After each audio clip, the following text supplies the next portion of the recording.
Gujarat state ट्रांसपोर्टनी पालनपुरથી Surat જતી બસની તદ્દન ખરાબ હાલત જે આજે આપણે જોઈ રહ્યા છીએ. સ્લીપર કોચની હાલત આ રીતની છે. આ રીતની સીટો અંદર બેસી જાય છે. લોકિંગ સિસ્ટમ કાચની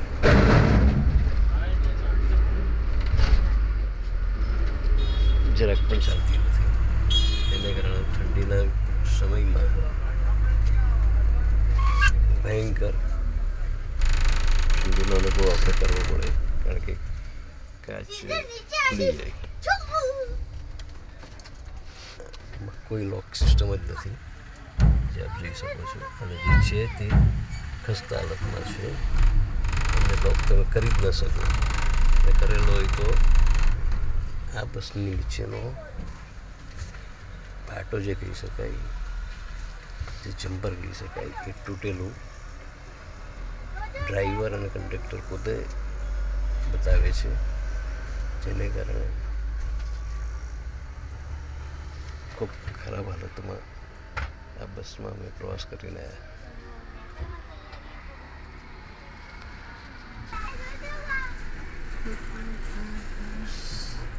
સિંગલ સીટર અથવા તો ડબલ સીટર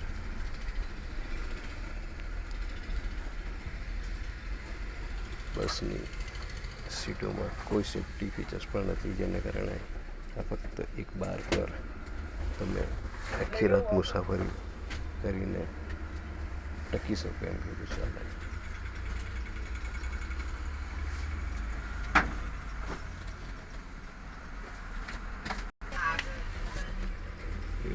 બિલકુલ ધૂળ અને કાર્બનથી આ ડેશબોર્ડ સ્લીપર કોચ પાછળનું, જે સંપૂર્ણ ધૂળ અને આવા સ્પોટો તમને અનહાઇજેનિક રીતે દેખાશે.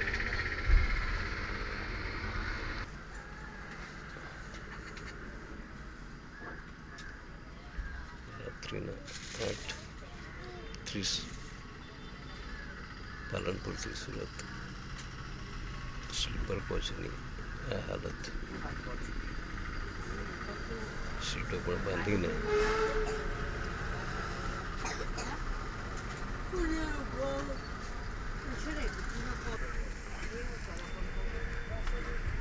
સ્લીપર સીટોમાં કોઈ સેફ્ટી ફીચર્સ ન હોવાથી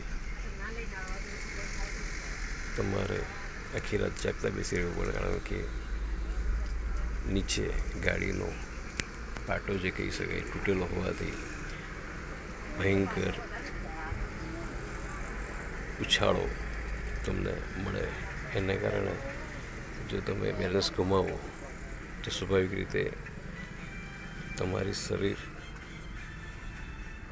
આ સિંગલ સીટ પર ન ટકીને બહાર પણ ફેંકાઈ શકે. there is no safety features.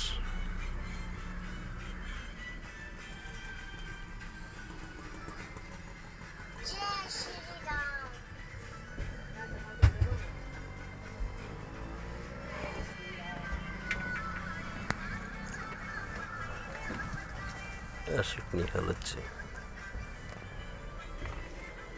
Without maintenance. અને આખી બસમાં આ રીતે ઠેર ઠેર કચરો જોવા મળી રહ્યો છે.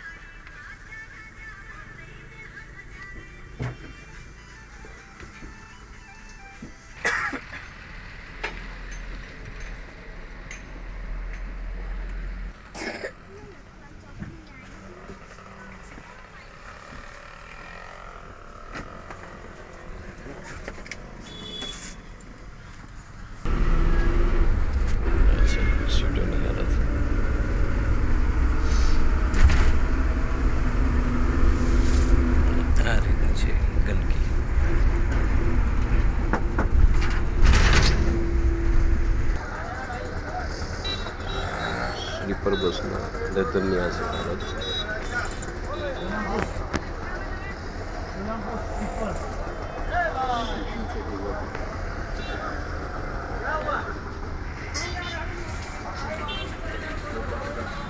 क्या बेटा चल तो 12 ही जल्दी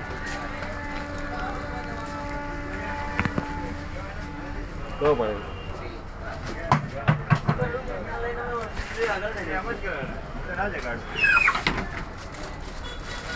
चलो रश भाई भाई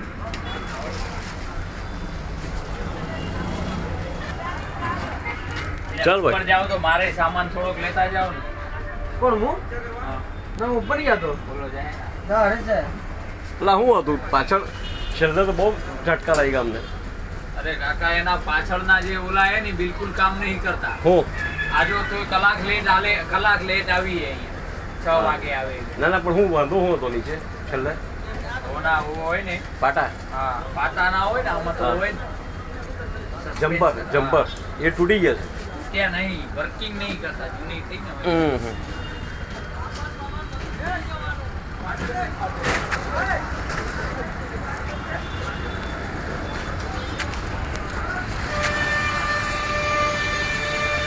દિશા અમદાવાદ-સુરત ની ખસ્તા હાલત